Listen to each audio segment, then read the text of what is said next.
In horticulture, vegetables and fruits are produced with great care for our daily food. For example, tomatoes. We buy them in store and choose the most beautiful ones to eat. We are critical. Food is important to us. On average, we eat 15 kilograms of tomatoes per year. So it is a lot of tomatoes.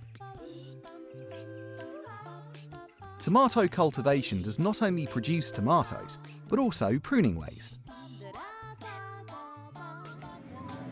Once a year, the whole greenhouse is cleared because the plant is depleted. This generates huge amounts of green waste, which is now usually being composted. The question is, are there possibilities for more meaningful applications? For example, can you use plant fibres to make fabrics?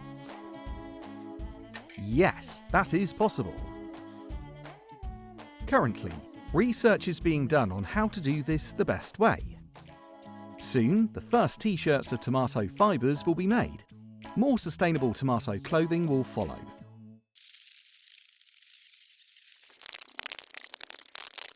You can also grow larvae on horticultural waste, for example of the black soldier fly. The larvae do not look attractive, but they consist almost entirely of protein. Protein from insect larvae can be an important and sustainable substitute for meat.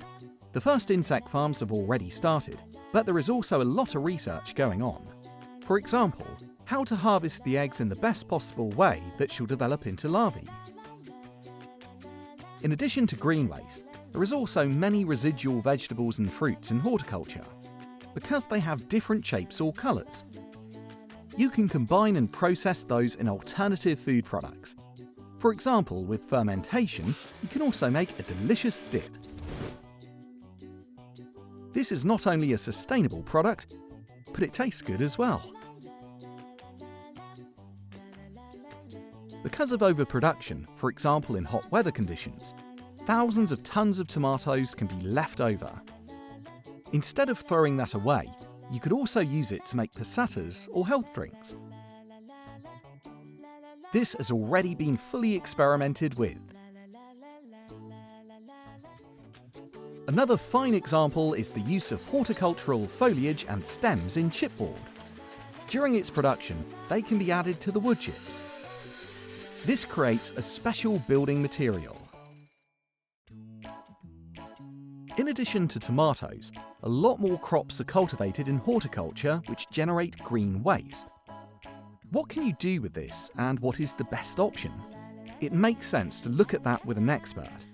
More sustainable applications can come to light, which may also lead to additional revenues. That's a nice perspective. Horticulture is a beautiful and innovative sector that plays an important role in feeding the world's population.